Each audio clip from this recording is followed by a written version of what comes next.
stunning here. I don't know what's over there.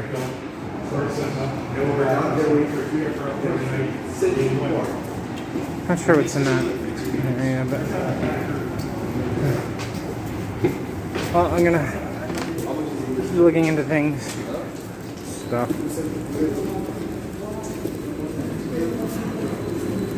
I think maybe only certain places are part of this thing.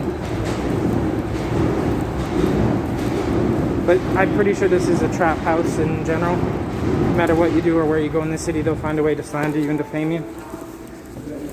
So they don't care as long as you pay enough to help fund their rights. Well, that struck a chord. Anyways, it's time to start looking into this whole nation. If that's where I am, or I've been abducted to